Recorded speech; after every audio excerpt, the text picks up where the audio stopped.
Okay, here's example 9 of trig with inverse trig. So we're going to use this flowchart that we've been using for the first 8 examples.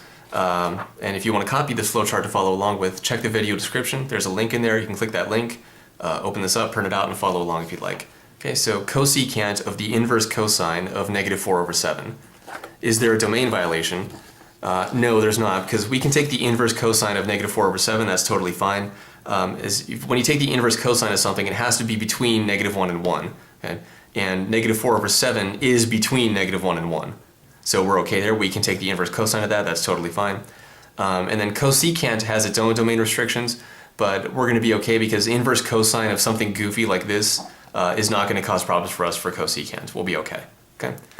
Okay, so we don't have to worry about anything like that. So is there a domain violation? No. Is it the function paired with its own inverse? Well, no, it's cosecant paired with inverse cosine. So it's not cosecant and inverse cosecant. It's not cosine with inverse cosine. It's cosecant with inverse cosine. So is the function paired with its own inverse? No. Can the problem be solved using the unit circle? In other words, is this a nice number from the unit circle? No, it's absolutely not, right? -4/7 is kind of a goofy number. Not really on the unit circle. It's not √2/2. It's not 1. It's not 0. It's nothing like that. It's nothing nice on the unit circle. So no, we cannot use the unit circle to solve this. Can the problem be solved using the unit circle? No. Is the inverse function on the inside? Yes, inverse cosine is on the inside. Plain old cosecant is on the outside. So yes, the inverse function is on the inside. Is the inverse function on the inside? Yes. So we use reference triangles, just like in example 8. Okay. Use reference triangles. Okay, so we're going to approach this the exact same way we did problem number 8, or example 8 in the previous video. So first we just take this guy on the inside here and call it theta. So we're going to call it theta. So then we come over here off to the side and say, okay, theta equals the inverse cosine of -4/7. Okay, so we want to draw a reference triangle. So before we can draw a reference triangle, we have to determine what quadrant is theta in. So we have to figure out what quadrant theta is in. So since theta is the inverse cosine of -4/7, then what that means is that cosine of theta is -4/7. Okay. So theta is the inverse cosine of -4/7, which means cosine of take the cosine of both sides, and then you'll get cosine of theta is -4/7. So that tells us that cosine of theta is negative. It's less than 0. And where is cosine of theta negative? In the second quadrant and the third quadrant. So cosine of theta is less than 0. So theta is in quadrant 2 or quadrant 3. Which one is it? We don't know yet, but well, we actually kind of do know right away because since theta is the inverse cosine of something, then what that means is that theta itself has to be between 0 and pi. So remember the range of inverse cosine of x is 0 to pi. So when you evaluate the inverse cosine of something, you're going to get something between 0 and pi. So if we were to graph that or if we were to draw that as an angle, so here's 0, here's pi. If we go all the way around, there's pi, right? That's pi. So between 0 and pi is everything up here. Okay. So range of inverse cosine of x is 0 and pi. What that means is that theta must be in quadrant 1 or quadrant 2. Okay? Theta must be in quadrant 1 or quadrant 2. Well, up here, hey, we already said theta is in quadrant 2 or quadrant 3. So what we just found out here is that theta has to be in quadrant 2 or quadrant 3, and theta must be in quadrant 1 or quadrant 2. Well, the only overlap here is quadrant 2. Okay? So two separate properties of this tell us two different things about theta. One property says theta has to be in quadrant 2 or quadrant 3. The other property says theta has to be in quadrant 1 or quadrant 2, so the only overlap there is quadrant 2. Okay? So again, just to recap real quick, since cosine of theta is negative, then theta must be in quadrant 2 or quadrant 3.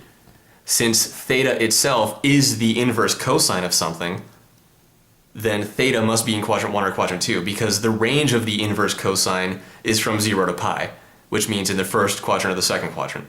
So theta is in quadrant 1 or quadrant 2, and theta is in quadrant 2 or quadrant 3. So it has to be in quadrant 2 because that's the only overlap between these two things that theta must be. Okay?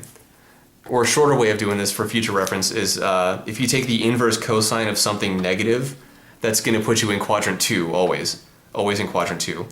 take the inverse cosine of something negative, take the inverse cosine of negative 4 over 7, for example, that's going to put you in quadrant 2. Okay. So inverse cosine of something negative always puts you in quadrant 2. Okay, but anyway, now that we know we're in quadrant 2, we can set up our reference triangle. Okay, so let's get rid of all this stuff here. So now we know that theta is in quadrant 2, so let's go ahead and draw our reference triangle in quadrant 2.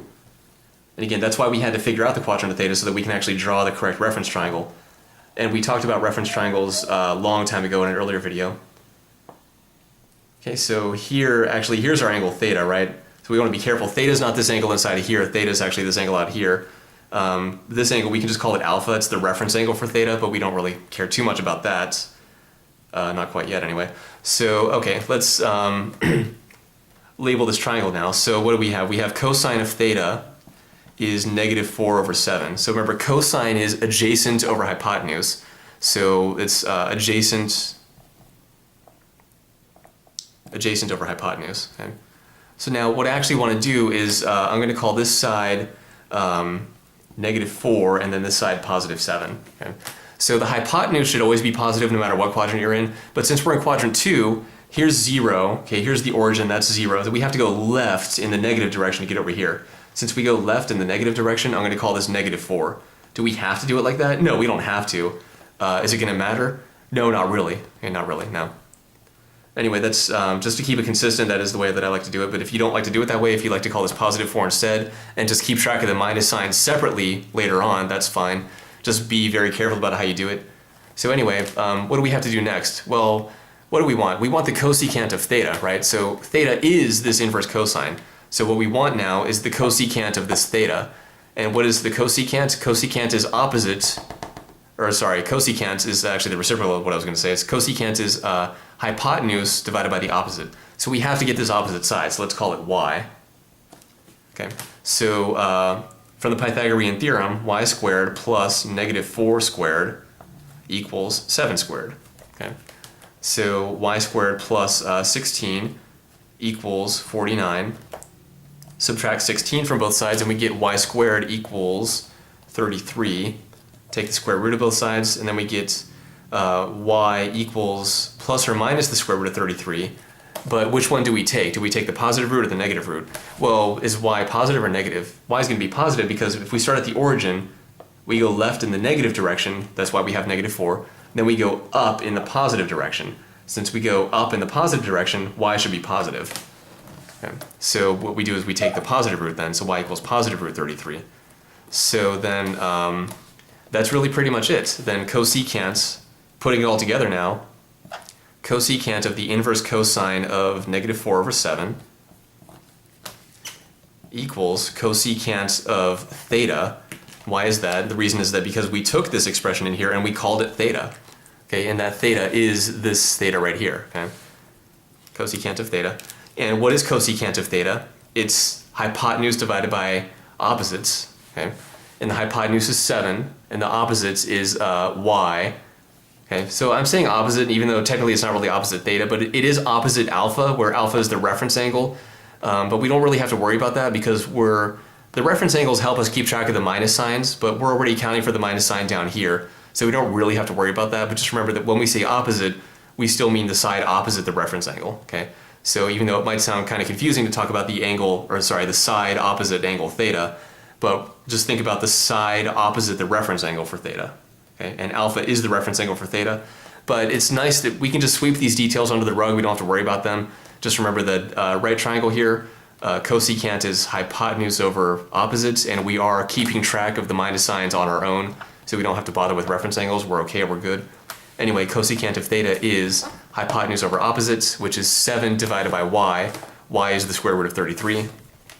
So that's 7 divided by the square root of 33, which as far as I'm concerned is a perfectly acceptable answer, but if you have to rationalize the denominator, then what you would do is multiply the top and the bottom by root 33. And then you would get 7 root 33 divided by 33, which personally I don't think is more simplified than 7 over root 33. But anyway, this is your answer here if you rationalize the denominator, or if not, if you want to keep it truly simplified, then 7 divided by root 33 would be your answer. Anyway, two different forms of the same answer, 7 over root 33 or 7 root 33 divided by 33. That's example 9 of trig with inverse trig, and more examples of using this flowchart. And we do have more examples coming up in the next few videos.